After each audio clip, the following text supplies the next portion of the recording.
첫 번째가 국민주권주의 주권을 이미 공부했죠. 여기서 어떤 식으로 출제가 되냐면 국민주권주의에 대한 제시글을 줘요. 아니면 제시글을 안 주고 이렇게 출제할 수도 있어요. 국민주권주의를 실현하기 위한 우리나라 헌법상의 제도대에는 어떤 것들이 있는가? 보기에서 있는 대로 고르시오. 이렇게 한단 말이에요. 그럼 국민주권을 실현하기 위한 우리 헌법상의 제도 어떤 것이 있을까요? 거기 실현방 보이죠? 참정권 보장, 국민투표제, 언론출판집회 결사 자유 보장, 복수정당제, 지방자치제. 한번 느껴보세요. 참정권. 국민이 주인이니까 국민이 나라의 대표자를 뽑는 거잖아요. 그 다음에 국민투표. 역시 국민의 의사를 묻는 것이 국민투표잖아요. 국민이 나라의 주인이니까 이렇게 하는 거잖아요. 그 다음에 언론 출판 집회 결사 자유도 보장해 주는. 왜? 국민이 이 나라의 주인이니까 모든 국민이 마음대로 말할 수 있고 책도 낼 수 있고 모일 수도 있고 노동조합과 같은 사단을 결성할 수도 있고. 왜? 이 나라의 주인은 우리니까 우리가 뭉칠 수 있다는 거잖아요.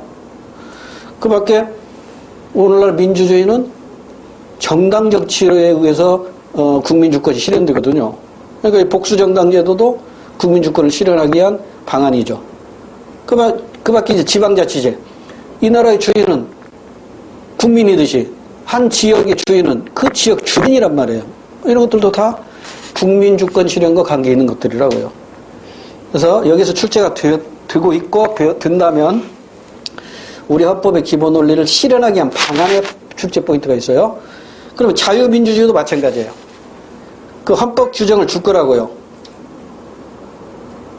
이를테면 전문에 있는 자율과 조화를 바탕으로 자유민주적 기본 질서를 확고히 하고 이렇게 전문을 주고 이걸 실현하기 위한 방안에는 어떤 것들이 있는지 보기에서 고르시오. 하면은 이제 그 실현 방안이 있잖아요. 각종 기본권 보장, 복수정당제를 기본으로 자유로운 정당활동 보장, 권력분립, 사법권 독립, 법치주의, 적법 절차 원리. 이건 느끼면서 읽으시면 돼요. 아, 우리나라는 자유주의와 민주주의가 결합되어 있으니까 이 자유민주주의를 실현하기 위해서는 이러한 방안이 있구나. 이렇게 이해하시면 됩니다. 한 장을 넘겨볼까요? 복지국가의 원리. 이건 우리 헌법에서 이걸 실현하기에는 어떤 것들이 있을까? 이거 쉽게 느껴지죠? 국민의 복지니까 사회권 보장해야 되고 국민연금, 건강보험, 기초생활, 최저임금. 이거 전부 국민의 복지와 관계되는 것들이잖아요. 이렇게 느끼시면 된다고요. 그 다음에 국제평화주의. 자, 국제평화주의. 전문에 어떤 내용들이 있고, 그 다음에 본문에서 시험 문제 가장 많이 나오는 것이 6조 1항이에요. 6조 1항을 볼게요. 헌법에 의하여 체결 공포된 조약과 일반적으로 승인된 국제법규는 국내법과 같은 효력을 가진대요. 그러니까 조약은 외국과 체결한 거죠. 이를테면 한미 FTA를 체결했어요. 그럼 한미 FTA가 조약이잖아요. 그러면 우리나라 국회에서 만든 법하고 미국과 체결한 한미 FTA하고 똑같다고 보는 거예요. 이게 국제평화주의죠. 국제평화주의. 그럼 여기서 조심해야 할 게 있어요. 모든 조약이 국내법과 동일하다 이렇게 문장이 나왔다면 그건 틀린 겁니다. 모든 조약이 아니고 헌법에 의하여 체결 공포된 조약만 국내법과 같은 효력을 갖는 거예요. 그 다음 일반적으로 승인된 국제법규. 이걸 다른 말로 뭐라고 할까요? 일반적으로 승인된 국제법규. 이걸 다른 말로 국제관습법이라고 해요. 그래서 국제관습법도 우리가 국내법과 같은 법으로 인정하자는 거예요. 예를 들면 치외법과라고 들어보셨죠? 우리 나중에 공부할 거예요. 외국의 국가원서나 외국의 외교사절은 우리나라 안에 있더라도 우리나라 법 적용받지 않고 그들 나라 법을 적용합니다. 이게 국제평화주의죠. 그러면서 이게 바로 국제관습법이란 말이에요. 일반적으로 승인된 국제법규, 국제관습법을 인정하는 건데 이 국제법 시간에 다시 한번 소개할 거예요. 국제법에는 조약도 있고 국제관습법도 있고 국제판례법도 있는데 시험 문제는 주로 조약하고 국제관습법 가지고 출제를 하니까요. 이건 국제법 시간에 다시 소개할게요. 실현 방안도 한번 읽어보시면 되겠죠? 우리 헌법에는 모든 전쟁을 부인한다고 하고 있나요? 침략적 전쟁을 부인한다고 하고 있을까요? 침략적 전쟁을 부인합니다. 그러니까 한반도에서 전쟁이 일어나면 북한이 쳐들어온 것이지 남한이 먼저 쳐들어가는 건 아니란 말이에요. 우리가 먼저 침략하는 전쟁은 안 해요. 응전을 하죠. 응전. 이게 이제 국제평화주의와 관계 드는 겁니다. 이 대목 보니까 기억나는 학생이 하나 있네요. 꽤 오래전 얘기인데 대치동에서 강의할 때 제일 뒷자리에 앉은 녀석인데 별로 강의 시간에 집중을 못하는 것 같아. 그래서 수업 시간에 제가 이렇게 얘기했어요. 야, 너네들 다음 주 내 수업 시간에 질문거리 하나 만들어 와라. 왜 이렇게 질문이 없냐 수업 시간에. 수업 끝나고도 질문이 없고 너네 공부하는 거냐 안 하는 거냐. 다음 시간에 질문 하나씩 만들어 와. 알았지? 예! 몇 놈이 대답하더라고. 다음 시간에 들어갔어. 질문 다 하나씩 만들어 왔냐? 애들이 다 고개를 숙이더라고. 근데 한 놈 제일 뒤에 앉은 놈이 나를 딱 쳐다보는 거야. 애들 다 고개 숙이는데? 그럼 내가 느꼈죠. 아, 저 새끼가 뭐 하나 질문할 거 가져왔구나. 제일 뒤에 앉은 너 이름을 잘 모르니까? 너 질문 있냐? 이렇게 이제 흥분한 거야. 제가 질문을 준비해왔으니까, 이제 질문을 하려니까 막 흥분한 거야. 선생님, 이제 말을 더듬는 거야. 평소에 질문을 많이 한 놈이 아니거든요. 선생님! 전쟁 부인이 뭐야? 그런 거야. 전쟁 부인이 뭐야? 그런 거예요. 전쟁 부인? 순간적으로 내가 전쟁 부인? 저 새끼들 침략적 전쟁 부인이라고 물어보는 것 같더라고, 느낌이. 그래서 내가 일부러 이렇게 대답했어요. 그거, 조선일보의 60년대 정비석이라는 소설가가 그 당시에는 획기적인 연재소설 자유분이라는 소설을 써가지고 사회가 굉장히 혼란스러운 적이 있었다. 교수 부인이 바람이 나가지고 카메라 다니고 이런 자유연애 풍습이 나와가지고 그때 센세이를 일으켰는데 그 전쟁 부인 2탄으로 나온 정비석 씨의 소설이 전쟁 부인이다. 이렇게 했어요. 근데 이 새끼가 표정이 특도를 표정이 있죠. 깨달음을 얻은 표정으로 고개를 탁 끄덕하는 거예요. 이제 내가 더 이상한 거야. 야, 너 그 전쟁fun이라는 걸 어디서 봤냐? 우리 책에 나오던데요? 우리 책 어디에 나오대? 헌법에서 나오던데요? 헌법. 우리 헌법에 나오는 건 침략적 전쟁 부인 그걸 말하는 거지? 예, 그런 거야. 그러니까 침략적 전쟁이 뭐예요? 이걸 물어본다는 게 얘 막 흥분해가고 이 새끼가 막 쳐보는 질문이라고 목소리 떨어가면서 전쟁 부인이 뭐야? 했더니 내 대답을 듣고 또 고개를 끄덕이는 게 뭐냐고. 잊혀지지 않는 친구. 자, 침략적 전쟁 부인 국제평화주의의 하나입니다. 그 밖에 거기 보면 상호주의 원칙에 따라 외국인의 지위도 보장되죠. 그러니까 외국인도 우리 국민이 갖는 기본권 모두 가져요. 그러나 우리 국민이 갖는 모든 기본권을 다 똑같이 갖지는 않아요. 예를 들면 주거 자유라든가 거주 이전의 자유는 일부 제한이 있습니다. 그 다음에 나머지는 한번 읽어보시면 되고 오른쪽에 심심할 때 주한 외국인의 권리 보장 이것도 한번 읽어보세요.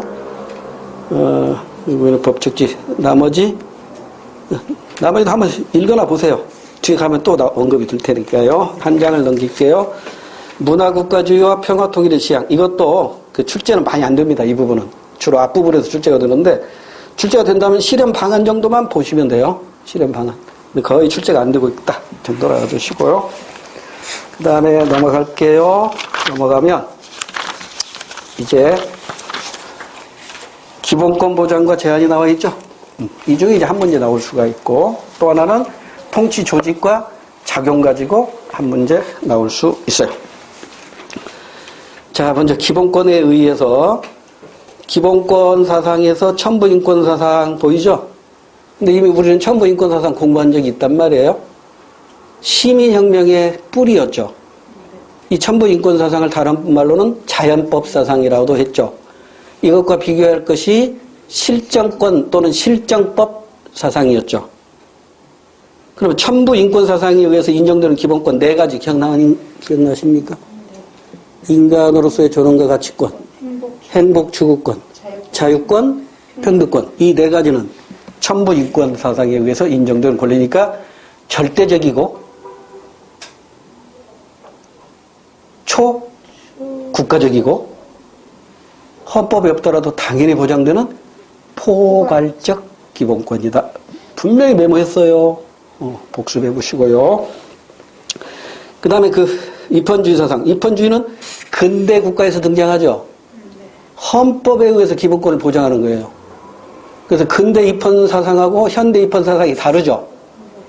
근대 입헌 사상은 자유권을 강조하지만 현대 입헌 사상은 사회권을 강조한다고 그랬잖아요. 자, 자유권과 사회권은 조금 이따 또 한번 공부할 거고요. 그 다음에 기본권의 성격에서 실정법상의 권리로 보는 것과 자연법상의 권리로 보는 것. 아까 얘기한 거죠. 실정법상의 권리 세 가지 뭐더라? 참정권, 청구권, 사회권. 요 세 가지는 실정법상의 권리고, 그 다음에 자연법상의 권리 아까 얘기한 네 가지죠. 그래서 실정법상의 권리를 다른 말로 뭐라고 해요? 상대적 기본권. 또 뭐라고 할까? 한 국가 내 기본권. 다 정리했던 겁니다. 그 다음에 이번에 기본권과 국가 권력에서 근대 사회계약서도 얘기했고, 기본권의 역할도 읽어보면 되고, 그다음에 뭐 저항권. 자, 이 저항권은 누가 떠올라야 돼요? 로크. 오케이. 로크의 저항권 사상. 근데 이 저항권 사상이 우리는 지금 서양의 민주주의를 공부하기 때문에 로크의 저항권 사상을 공부하고 하지만 알고 보면 로크도 이게 컨닝한 거예요. 로크가 지금으로서 한 400년 전 사람이니까 2500년 전이니까 2000년 전에 맹자가 민본적 역성혁명을 주장하잖아요. 그거 컨닝한 거거든요. 그러니까 이 정치적인 사상은요, 이 동양이 더 빨라요.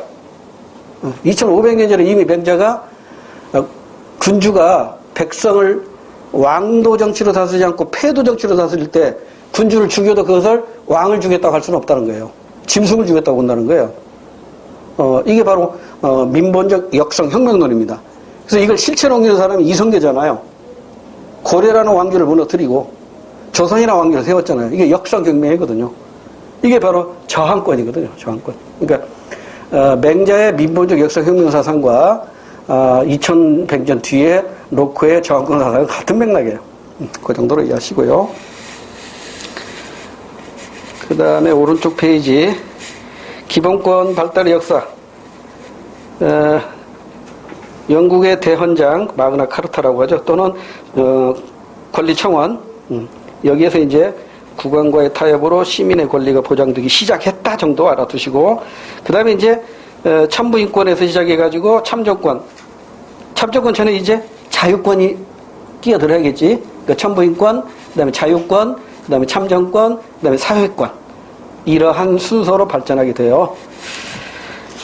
이제 읽어보시면 되고, 자, 이제 기본권의 종류로 갑니다. 이 부분은 전부 우리 헌법 조문대로만 공부하시면 되니까 간단하게 할게요.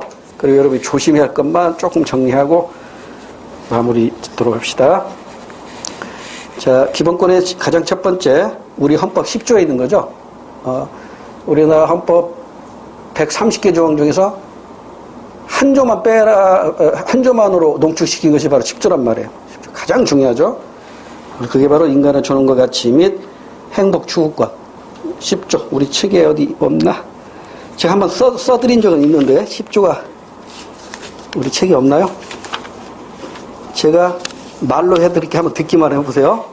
제가 지난번에 한번 써드렸었는데, 자, 우리 헌법 10조는 이렇게 돼요. 두 개의 문장으로 되어 있어요. 첫 번째 문장은 뭐냐면, 모든 국민은 인간으로서의 존엄과 가치를 가지며 행복을 추구할 권리를 가진다. 이렇게 끝나요.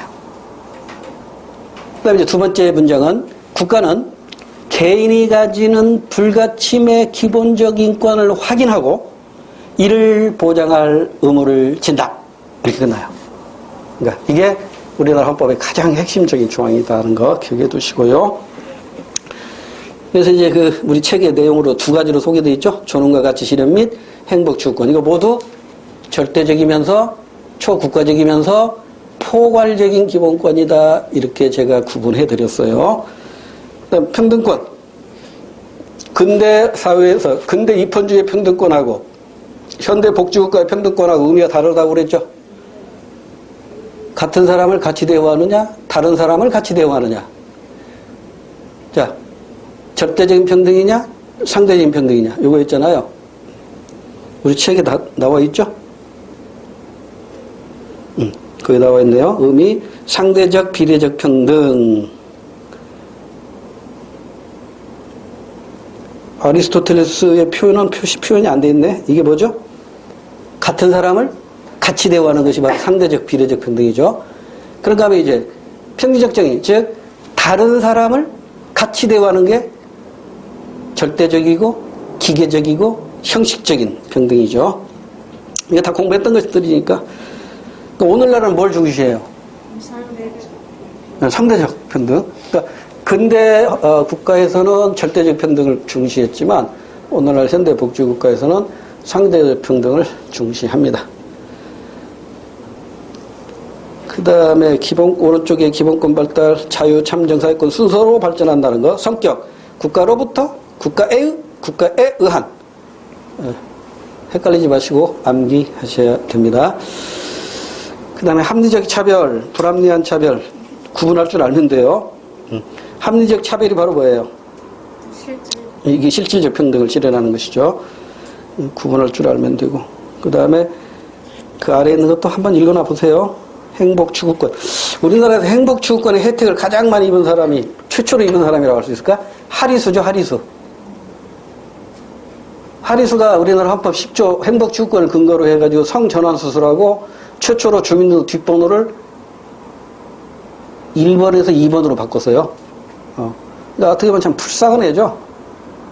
그러죠. 남자로 태어났는데 XY 염색체를 가지고 태어났는데 이게 XX 염색체로 사는 거잖아요. 남자로 태어나서 여성으로 사는 거잖아요. 참 불행한 거라고요. 그러니까 우리나라에서 태어나지 않았어야 돼. 저쪽 사모아 섬에 가면은요, 나중에 얘기할게요. 사회문화 시간에 얘기할게요. 사회문화에서 그 얘기가 나오거든요, 사례로. 그러니까 할수가 그 지역에서 태어났다면은 남자지만 여자같이 사는 거거든요, 그 동네는. 남자가 육아를 하고요, 부엌살림을 하고요, 뭐 농사나 수렵은 여자가 하거든. 그러니까 거기서 태어났어야 돼. 저도 대치동에서 강의할 때 깜짝 놀란 사건이 하나 있는데, 남자 화장실에 여학생이 하나 들어왔어요. 순간적으로 놀래가지고, 야, 저 옆에 뭐 여자 화장실 있어, 새끼야. 옆으로 가. 저 남녀네요? 근데 목소리도 여자야. 저 남녀네요? 하고 서서 오줌 싸고 가더라고요. 얼마나 충격을 받았는지, 유모는 진짜 여자예요. 얼굴 형태나 헤어스타일이나 가슴 나고, 이렇게 여자예요. 목소리까지도. 담임 선생님한테 물어봤어요. 여자 같은데 남자 화장실에 왔더라고요. 쟤 때문에 지금 머리 아파 죽겠대. 딸만 8인가 9인가 집에서 태어났는데, 아들 하나로. 얘 성 정체성이 아직 확립이 안 됐다는 거예요. 학원 2달 다니고 그만두더라고요. 그러니까 자기 지금 남자인데, 성 정체성은 여자인 거야. 정말 불행하게, 그냥 불쌍한 거죠. 그만합시다. 좋은 말만 해야 되는데, 얘기하다 보니까 또 그런 얘기가 나왔네. 자, 다시 이제 126쪽으로 올게요. 자유권 나왔네요. 이거 읽어보면 돼요. 다만, 조심해야 할 게 있죠. 자유권은 소극적 자유예요, 적극적 자유예요? 소극적입니다. 국가로부터의 자유입니다. 그리고 고전적 자유입니다. 가장 오래된 기본권이고, 핵심적인 기본권이 자유권입니다. 그리고 한 국가의 기본권이에요? 초국가적 기본권이에요? 초국가적 기본권입니다. 즉 헌법에 열거되지 아니한 이유로 경시되지 아니한다. 즉 포괄적 기본권입니다. 언론, 출판, 집회 자유 우리 헌법에 있어요, 없어요? 있죠? 우리 헌법에는 12개의 자유권이 명시되어 있습니다. 우리 책에 보면 1번부터 12번까지 보이죠? 126쪽에 1번 양심의 자유부터 쭉 해가지고 제일 마지막에 뭐예요? 재산권의 보장이죠? 사유재산의 자유, 즉 재산권의 자유가 있다 이 말이에요. 그러면 여기 12개 중에 알 권리 있어요, 없어요? 없어요. 없죠. 국민의 알 권리, 이거 헌법에 없죠. 네. 그러면 국민이 알 자유가 있죠. 네. 그러니까 보장해줘야죠. 이러한 권리를 포괄적 권리라고 해요. 헌법에 12개만 열거되어 있지만 열거되지 아니했더라도 국민의 자유를 보장하는 것이라면 당연히 보장해줘야 된다. 이걸 포괄적 권리. 그래서 이 포괄적 권리는 초국가적인 거다. 국가가 있건 없건 국가를 초월해서 당연히 보장되는 기본권이다. 그 다음에 오른쪽에 이 자유권 12개 중에서 가장 중요한 것 하면 신체의 자유죠. 이 신체의 자유를 보장하기 위한 우리 헌법상의 제도가 또 쭉 나와 있다고요. 나중에 이제 이런 내용들도 공부하게 되는데 차차 공부하게 될 테니까요. 한번 읽어나 보세요. 이런 것들이 국민들의 신체의 자유를 보장하기 위해서 보장되는 것들이구나. 그 중에 하나만 미리 예습을 해보자고요. 거기 보면 무죄 추정의 원칙 8번 있고 그 7번에 뭐라고 되어 있어요? 구속적부 심사제가 있죠. 자, 이 두 개만 한번 예습을 하고 갈게요. 구속적부 심사제라는 건 뭐냐면 구속된 자가 구속에 대한 적합하냐 부적합하냐를 심사를 법원에 청구하는 겁니다. 법원에 청구하는 거예요. 누가? 구속된 자. 구속된 자에다 밑줄 긋고. 이때 이 구속된 자를 밑줄 긋고 화살표. 형사. 피의 자. 이렇게 쓰세요. 형사 피고인 하면 큰일 납니다.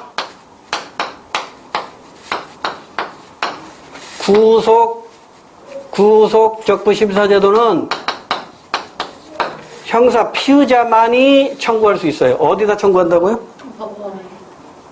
검찰청에? 아닙니다. 검사에게 청구하는 게 아니에요. 법원에 청구하는 겁니다. 피고인은 청구 못해요. 예습했어요. 우리 나중에 공부할 거예요. 그 다음에 8번에 무죄 추정의 원칙 있죠. 무죄 추정의 원칙에 밑줄 긋고 이건 형사 피의자에게도 인정되고 형사 피고인에게도 인정되는 거예요. 다르죠? 그러니까 형사 피의자도 무죄 추정권이 인정되고요. 형사 피고인도 무죄 추정권이 인정돼요. 근데 구속적부 심사 청구는 피의자만 할 수 있어요. 피고인은 못해요. 피고인이 할 수 있는 건 뭐냐면 대신에 보석 신청이에요. 예습했어요? 이거 나중에 공부해야 돼요. 이게 자꾸 이게 많이 틀리는 부분이라 소개했고요. 나머지 한번 읽어보세요. 꼭 읽어보세요. 문제 풀다 보면 이런 내용들을 다 알아야 되는 내용들이니까요. 넘어갈게요. 참정권 공부했죠? 3가지가 있었잖아, 우리 헌법에. 이것도 열거적 권리, 즉 한 국가의 기본권이기 때문에 헌법에 열거된 것만 개별적으로 보장되는 겁니다. 3가지가 뭐예요? 국민투표, 선거, 공무단임권. 피선거권이라고도 표현하죠. 공무단임권, 피선거권. 그다음에 청구권 5가지 있죠. 자, 청구권은 이 자체로서는 의미가 없어요. 다른 기본권이 침해되었을 때 의미를 가져요. 다른 기본권이 침해되었을 때 수단적 기본권 이렇게 표현하죠. 수단적. 침해된 기본권을 회복하기 위한 수단적 기본권이 청구권이에요. 그래서 5가지. 이 5가지만 인정해요. 헌법에 있는 것만 인정한다고. 청원권. 청주에다가 비행장 하나 더 건설해 주세요. 반드시 문서로 해야 됩니다. 문서로 해야 됩니다. 청원권. 재판 청구권. 억울한 사연 좀 해결해 주세요. 재판 청구권. 민사, 형사, 행정, 선거 등등. 특허, 재판 등등. 조금 뒤에 가서 공부할 거고요. 형사 보상 청구권하고 국가 배상 청구권. 보상에다 동그라미, 배상에다 동그라미. 자, 보상은 적법한 절차로 피해를 입었을 때 사용하는 구제 용어고요. 배상은 불법하게 국민의 기본권을 침해했을 때 구제해주는 용어입니다. 자, 다시. 보상은 적법할 때 사용하는 용어고, 배상은 위법할 때 사용되는 용어입니다.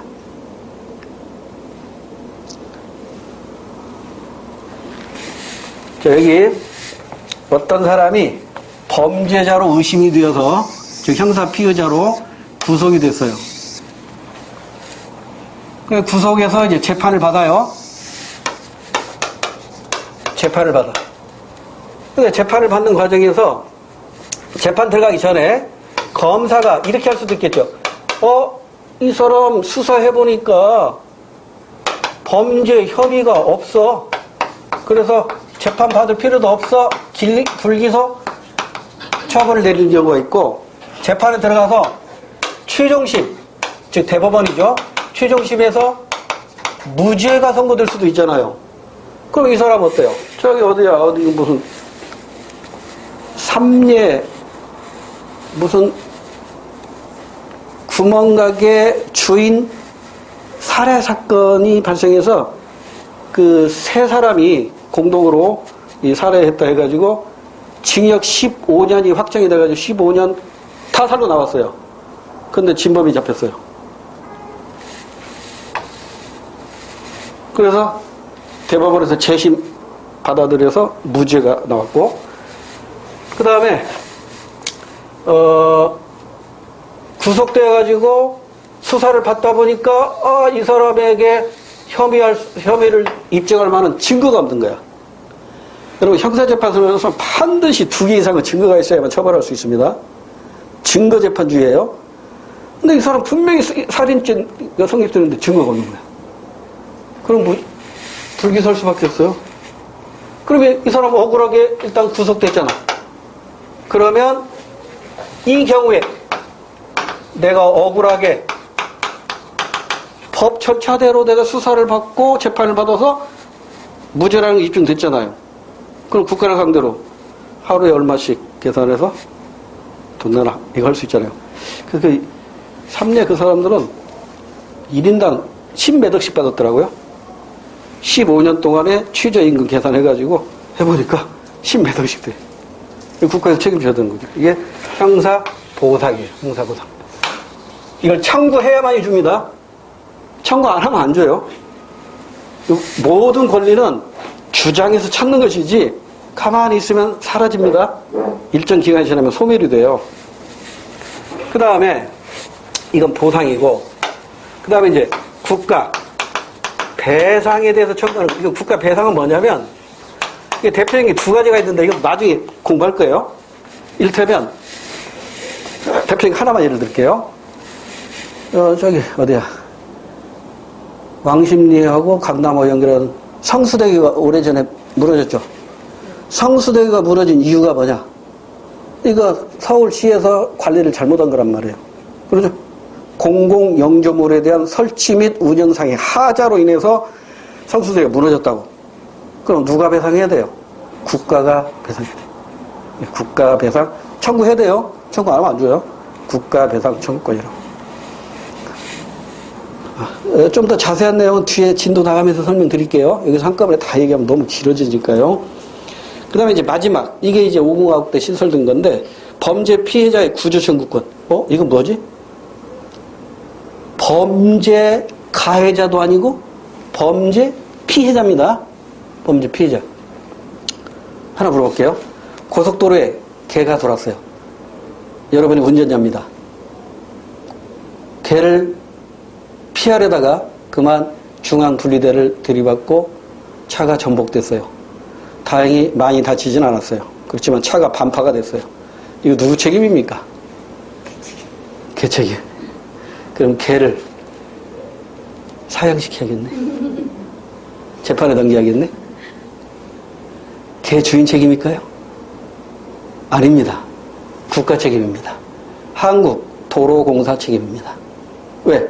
고속도로에는 자동차 전용도로이기 때문에 요금을 내지 않고 어느 누구도 차량을 가지고 들어올 수가 없어요. 그러니까 개가 돌았다? 개 그냥 치고 가세요. 이런 생각을 가지고 있는 사람하고 가지지 않은 사람하고는 자기 생명에 직접 연결이 됩니다. 여러분, 고속도로 운전할 때요, 무엇이 앞에 나더라도 그걸 피하라고 핸들 꺾는 순간 내가 죽어요. 그냥 밀고 가는 겁니다. 그게 사람이라도. 왜? 이건 국가가 사람 못 들어오게 막아야 돼요. 저도 그런 경험을 했었는데, 언젠가 서울에서 완도로 볼 일이 있어가지고 혼자 차를 몰고 가는데 고양이 한 마리가 전주에 출발해서 도착할 때 새벽쯤에 휙 지나가는 거예요. 이거 틀은 순간 나는 그 인도에 그 구멍가게가 쭉 있더라고요. 인도로 들어가서 그냥 차 박는 거라고요. 나 그냥 가버렸어요. 백밀러를 보니까 고양이가 안 움직이더라고요. 그날 완전 기분 잡쳐버렸죠. 근데 내가 살았잖아요. 근데 만약에 내가 그 자리에서 핸들을 꺾었어요. 그래서 가정집을 들어갔어요. 그럼 나에게 책임이 있는 거라. 근데 이게 국도라면, 이게 지금 요금 안 내는 국도죠. 근데 고속도로는 요금을 내잖아요. 이게 고속도로라면 내가 중앙분리도 받고 전복됐다 하더라도 국가가 책임져야 된다니까. 그러니까 국도냐 고속도로냐 다르다고. 그러니까 일단 이런 고속도로에서는 무조건 핸들 꼭 잡아서 해요. 가끔 고라니가 들어와요. 고라요. 그냥 가야 된다니까? 피했다가 그냥 내 차하고 옆차, 비 오는 날 말이에요. 수막 현상이 있죠. 와, 비 오는 날. 청주 수업을 갈 때네. 지금부터 한 10년 전인가 보다. 청주 수업을 하고 중부고속도로 타고 이제 동서울로 가는데, 이게, 비가 오니까 이 중앙분리대 쪽에 물이 고였던 거예요. 근데 그게 보이나, 잘. 야, 혼자 기분 좋게 운전하고 했는데, 갑자기 차가 막 한쪽으로 휙 쉬는 거예요. 왜? 여기, 물이 고였으니까 수막 현상을, 이게 튕겨나가는 거고, 타이어가. 그러니까 차가 오른쪽으로 확 가더라고요. 오른쪽 확 가는데, 바로 옆에 탱크롤이 있죠. 대형 탱크롤이. 얘가 쑥 지나가는데, 내가 이걸 이쪽으로 틀려고, 이쪽으로 틀는데도 얘가 직진을 못하고 막 옆으로 붙더라고요. 근데 다행히 이 차가 나를 통과해가지고 내 차는 다치진 않았어요. 그때 갓길에다 차 대고 운전을 못하겠다는 막 몸이 떨려가지고. 그러니까 수막 그 물이 고인 것으로 인해서 사고 날 수도 있다니까요. 이거 누구 책임일까요? 국가 책임이라고. 그러니까 고속도로 다닐 때는 웬만하면 비 오는 날은 과속하시면 안 되고, 그리고 뭐가 물체가 들어오더라도 그냥 가세요. 괜히 그냥 피해라다가 내가 다치니까. 범죄 피해자의 구조 청구권 얘기하다 보니까 그게 나오는데, 우리 아이가, 이것도 제 경험담입니다. 유치원 다닐 때, 막내 아이가 유치원 다닐 때, 그 아파트 단지 안에 그 구멍가게가 있어요. 우리 집사람이 1,000원짜리를 하나 준 모양이야. 그러니까 이 새끼가 그냥 눈에 뵈는 게 없죠. 꼬맹이들은. 저한테 탁 찌고 그냥 좌우 안 따지고 그냥 구멍가게, 뭐 놀이하러, 뽑기 하러 돌진하다가 그냥 프린스, 옛날 배우에서 나온 프린스, 승용차가 그냥 정면으로 치더래. 나는 학원에서 강화하고 있을 때인데 연락이 왔어요. 응급실로 빨리 오라고. 응급실에 가봤더니 다리가 퉁퉁 부어가지고 끈으로 묶어가지고 천장에다가 매달아가지고 다리를 한쪽 이렇게 들고 있고 붕대로 칙칙 감아가지고 너무 부어가지고 엑스레이를 지금 찍을 수가 없대요. 이 부기가 갈아야 되는데. 그 사건 경위를 알아보니까 그 승용차를 운전하는 사람이 우리 아파트 단지 내에 사는 사람인데 직업이 덤프트럭 기사예요. 근데 그 승용차를 가지고 부인이 운영하는 식당에 식재료를 사러 가다가 얘를 친 거야. 그러니까 나한테 이렇게 얘기를 하더라고요. 선생님, 이거 교통사고로 처리하면 제가 덤프트럭 기사인데 지금 그렇지라도 벌점도 많이 있는데 또 벌점 올라가면 운전면허가 정지되거나 취소될 수 있으니까 저 한 번만 봐주신다고 생각하고 이거 교통사고로 처리하지 마시고 그냥 놀이터에서 다친 걸로 하면 치료비하고 얼마나 많을지는 모르지만 위자료 제가 생각해 드릴 테니까 그렇게 좀 처리 좀 해 주십시오. 그리고 치료비는 매일매일 제가 결제해 드리겠습니다. 말을 그렇게 하니까 또 제가 어때요? 마음이 또 독한 놈이 아니잖아요. 그래서 그렇게 합시다. 그래가지고 이제 그 병원에 입원했는데 그냥 놀이터에서 다친 걸로, 낙상해가지고 다친 걸로. 근데 그 다음날 병원에 와가지고 결제해준다고 했거든요. 전화를 했더니 전화를 안 받아요. 둘째 날 전화를 안 받아요. 이상하게 돌아가는 거네. 그래서 그 부인네 식당을 알았으니까 식당에다 전화했어요. 남편이 사고 낸 걸 왜 나한테 귀찮게 하세요? 남편한테 연락하세요. 뚝 끊어버리네. 이거 이 사람 믿을 사람이 아니구나. 그래서 바로 경찰서에다가 신고를 했어요. 교통사고 신고를 했어요. 그러니까 바로 이 사람한테 전화가 오더라고요. 왜 약속을 어기냐 이거한테. 그런 사람도 있더라고요. 세상이 다 내 맘 같지가 않아. 우리 놀이터 다친 걸로 처리하면 내가 다 해주기로 했는데, 치료비를 해주기로 했는데 왜 경찰서에 신고했냐? 왜 약속을 어기냐? 약속을 어기는 당신이요. 왜 매일매일 와서 병원에 와서 결제해준다는데 연락이 안 되냐고. 바쁘다 보면 그럴 수도 있죠. 그러는 거예요. 당신이 먼저 약속을 어겼기 때문에 나는 법대로 갑니다. 그러니까 알아서 하세요. 그리고 이제 그 담당 경찰관에게 물어봤어요. 요즘 치료비가 이렇게 나오고 있는데 저쪽에서는 배째라 이런 식이니 이거 어떻게 해야 됩니까? 그때 그 경찰관이 알려주더라고요. 근데 나도 이론적으로만 알았지 실무는 몰랐던 거야. 뭐 걱정하세요. 그 자동차 보험회사에다가요. 이거 사고 처리 접수한 거하고 병원에서 나온 그 의료 비하고 접수하세요. 지금은 자동차 보험회사가 동서보험인가요? 동부화재. 동부화재로 바뀌었어요. 국가가 관리하는 건데 거기다가 서로 접수하세요 그러더라고요. 접수하니까요 바로 현찰로 나와요. 그리고 나서 이제 그 자동차 보험회사에서는요 그 가해자에게 구상권을 행사하는 거예요. 당신이 내야 할 치료비 안 내서 우리 회사에서 냈으니까 당신이 이자까지 합쳐서 내시오. 한 거예요. 그러면서 그 경찰 담당자가 이렇게 얘기하더라고요. 이거 큰 사건도 아닌데 전체 사주 나왔는데 웬만하면 합의 보세요. 그러더라고요. 나 이런 일이 처음이라 그럼 합의를 볼 때 합의금이라는 게 있는데 그거 어떻게 합의를 봐야 됩니까? 그러니까 경찰관이 이렇게 얘기를 해요. 이게 뭐 법으로 정해진 건 없는데 이 교통사고 났을 때 관행적으로 진단 1주에 50만 원에서 100만 원 범위 내에서 합의금이 형성이 됩니다. 그러니까 사주니까 200만 원에서 400만 원 범위 내에서 합의하시면 원만하게 하게 된 겁니다. 그러더라고요. 근데 내가 먼저 합의하자고 할 수는 없잖아요. 그쪽하고 말이 통해야 되는데 그쪽하고 내가 얘기를 하기 싫다고. 그러니까 얘기 좀 해주라고 그랬어요.